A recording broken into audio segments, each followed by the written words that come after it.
Treasure Island by Robert Louis Stevenson. Part 1, The Old Buccaneer. Chapter 3, The Black Spot. About noon, I stopped at the captain's door with some cooling drinks and medicines. He was lying very much as we had left him, only a little higher, and he seemed both weak and excited. "Jim," he said, "you are the only one here that's worth anything, and you know I've always been good to you. Never a month, but I've given you a silver fourpenny for yourself, and now, you see, mate, I'm pretty low and deserted by all, and Jim, you'll bring me one noggin of rum, now won't you, matey?"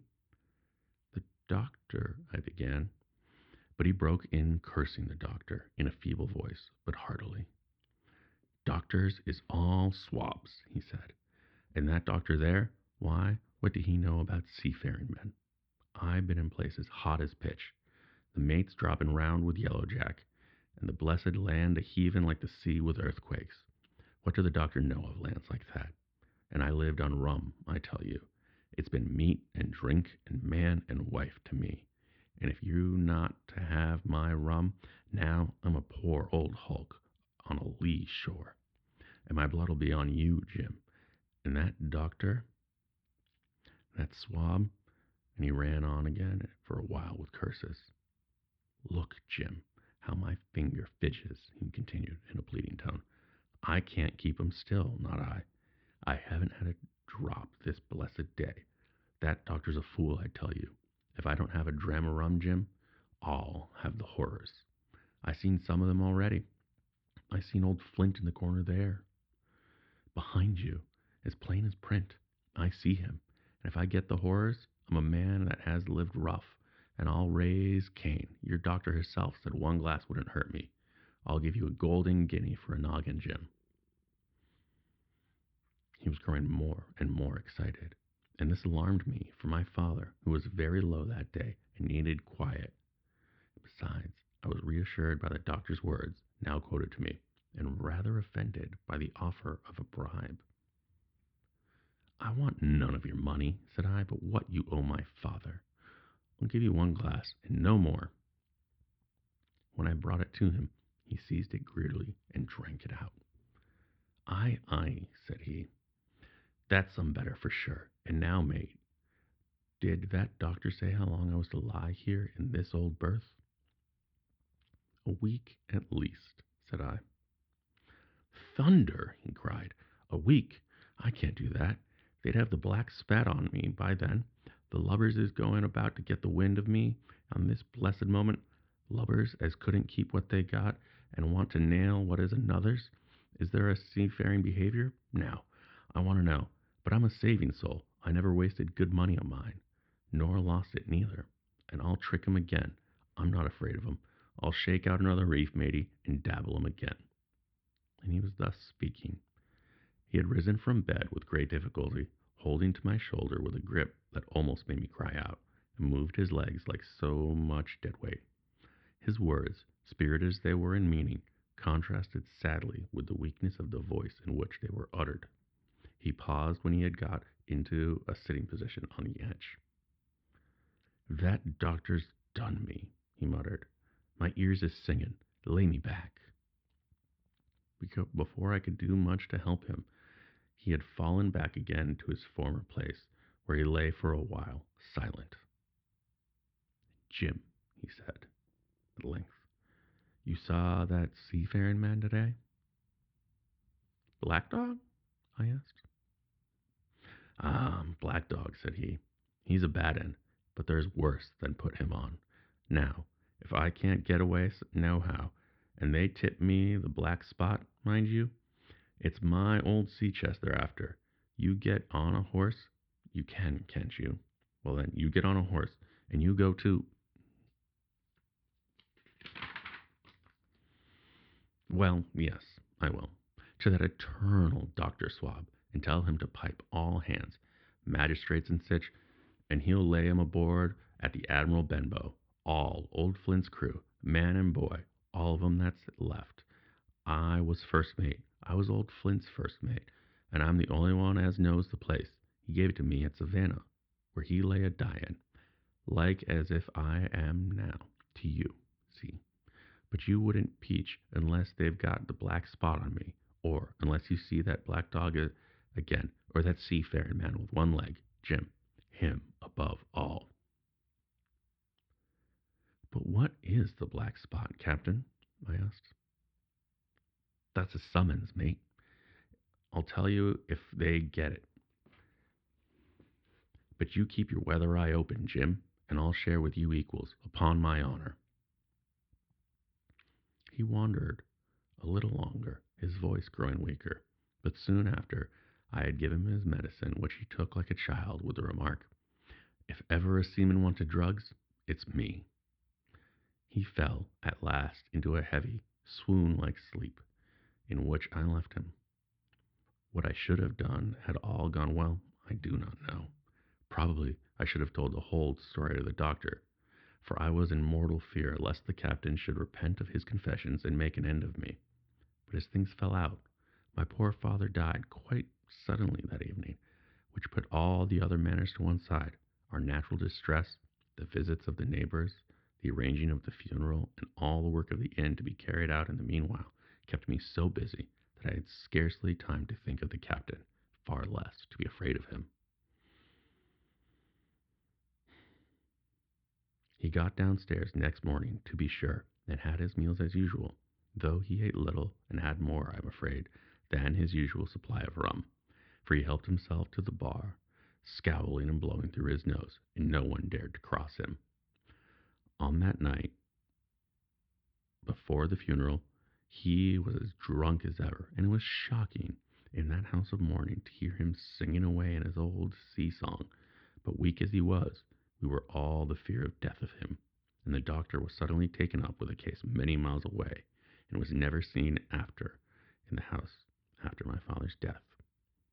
I had said the captain was weak, and indeed he seemed rather to grow weaker than regain his strength. He clambered up and down stairs, and went from the parlor to the bar and back again, and sometimes put his nose out of the door to smell the sea, holding on to the walls as he went for support, and breathing hard and fast, like a man on a steep mountain. He never particularly addressed me, and it is my belief he had as good as forgotten his confidences. But his temper was more flighty, and allowing for his bodily weakness, more violent than ever. He had an alarming way now, when he was drunk, of drawing his cutlass and laying it bare before him on the table. But with all that, he minded people less, and seemed shut up in his own thoughts, and rather wandering. Once, for instance, to our extreme wonder, he piped up to a different air, a kind of country love song that he must have learned in his youth before he had begun to follow the sea. So things passed until the day after the funeral. At about 3 o'clock of a bitter, foggy, frosty afternoon, I was standing at the door for a moment, full of sad thoughts about my father, when I saw someone drawing slowly near along the road. He was plainly blind, for he tapped before him with a stick and wore a great green shade over his eyes and nose. And he was hunched, as if with age or weakness, and wore a huge old tattered sea cloak with a hood that made him appear positively deformed. I never saw in my life the more dreadful-looking figure. He stopped a little from the inn, and raised his voice with an odd sing-song addressed in the air in front of him.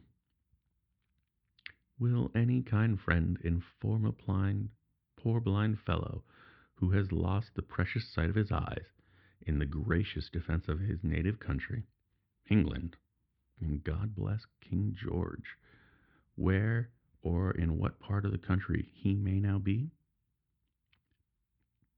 You are at the Admiral Benbow, Black Hill Cove, my good man, said I. I hear a voice, he said, a young voice. Will you give me your hand, my kind young friend, and lead me in? I held out my hand, and the horrible, soft-spoken, eyeless creature gripped in a moment like a voice. It was so much startled that I struggled to withdraw, but the blind man pulled me close to him with a single action of his arm. Now, boy, he said, take me to the captain. Sir, I said, upon my word, I dare not. Oh, he sneered. That's it. Take me straight or I'll break your arm. And he gave, as he spoke, a retch that made me cry out. Sir, said I, it is for yourself, I mean. The captain is not what he used to be. He sits with a drawn cutlass, another gentleman.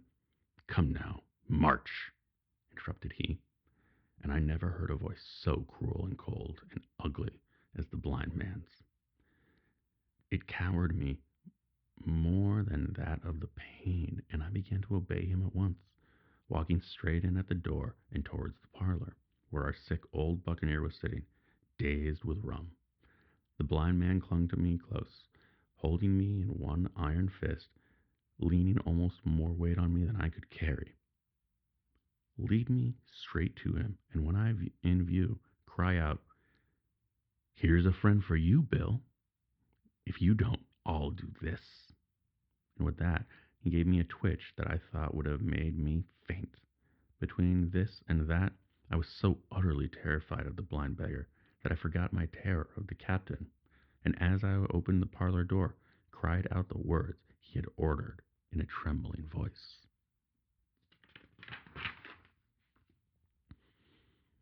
The poor captain raised his eyes, and at one look the rum went out of him and left him staring sober. The expression on his face was not so much the terror as of mortal sickness. He made a movement to rise, but I do not believe he had enough force left in his body. Now, Bill, sit where you are, said the beggar. If I can't see, I can hear a finger stirring. Business is business. Hold out your left hand. Boy, take his left hand by the wrist and bring it near to me. We both obeyed him to the letter, and I saw him pass something from the hollow of his hand that held his stick to the palm of the captain's, which closed upon it instantly. And now that's done, said the blind man. And at the words he suddenly left hold of me, and with incredible accuracy and nimbleness skipped out of the parlor and into the road, where, as I stood still motionless, I could hear his stick go tap, tap, tapping into the distance. It was some time before either I or the captain seemed to gather our senses, but at length, and at about the same moment, I released his wrist, which I was still holding, and he drew in his hand and looked sharply into the palm. 10 o'clock, he cried. 6 hours, we'll do them yet. And he sprang to his feet. Even as he did so, he reeled, put his hand to his throat, stood swaying for a moment, and then, with a peculiar sound, fell from his whole height face foremost to the floor. I ran to him at once, calling to my mother, but haste was all in vain. The captain had been struck dead by thundering apoplexy. It was a curious thing to be understood, for I had certainly never liked the man, though of late I had begun to pity him. But as soon as I saw what he was dead, I burst into a flood of tears. It was the second death I had known, and the sorrow of the first was still fresh in my heart.